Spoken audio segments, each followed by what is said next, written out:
High বন্ধুরা, আমি একটা জায়গায় বেরোবো, তোমরা সাথে থাকো। আমি চেঞ্জ হয়ে আসি, তো তোমরা দেখো আমি কি করব। দেখো তো জামাটা পরলে আমাকে ভালো লাগবে কি না।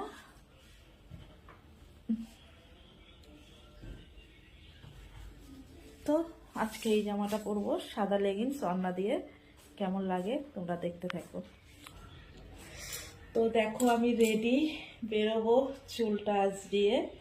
তোমরা দেখতে থাকো খালি কি করি আমি। তো ফ্রেন্ড, আমি রেডি, আমাকে কেমন লাগছে বলো। আর টুকটাক বাইরে বেরোলে আমি বেশি সাজগোজ করি না, সিম্পল এইটুকুই। আরও তোমরা দেখতে থাকো, সঙ্গে থাকো। আমি বেরোচ্ছি, কোথায় যাচ্ছি আর লোকেশনটা কেমন লাগে তো বলবে। আর যদি কোনো কিছু ভুল হয়ে থাকে তো নিশ্চয়ই কমেন্টে জানিও। আর আমার খুব ঠান্ডা লেগেছে, গলাও বসে গেছে দেখতে পাচ্ছ। আর মাথায় চুল তো উঠে যাচ্ছে প্রচুর। কেউ যদি কিছু জানো আমাকে জানিও। তো দাদা আমি বেরোলাম।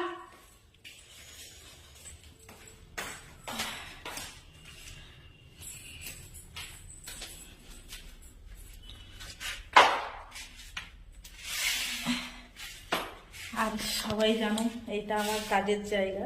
তো দেখো আমি বেরোচ্ছি। আর সত্যি কথা, এনাদের মতো মানুষই হয় না, খুবই ভালো।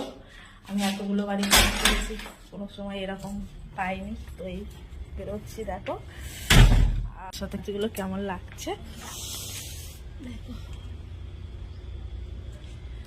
তো এইখানটা ফুলটা একটু কমই হয়, কারণ রোদ কম পড়ে, যার জন্য ফুলটা কম হয়।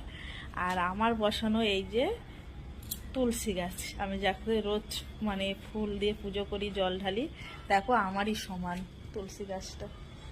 এই যে পুরোপুরি আমারই সমান। আর খুবই সুন্দর এই তুলসী গাছ। আজকে দেখছি 4টে ফুল ফুটেছে, কেমন লাগছে বলো। দেখো এই যে 4টে ফুল ফুটেছে, আর এইটাতে 3টে ফুল ফুটেছে। এই যে তার সামনেটা দেখো, এই খুব সুন্দর এরিয়াটা। তো তোমরা যদি কখনো এই সল্টলেক স্টেডিয়ামের আশপাশে আসো তো নিশ্চয়ই আমাকে বলবে। আমি এখানে যেটুকু চিনি জানি সব ঘোরাবো। দেখো এখানকার আশপাশগুলো কতটা সুন্দর। আর বেশিরভাগই আমি এই জায়গাটাই দাঁড়িয়ে টুকটাক ভিডিও করি।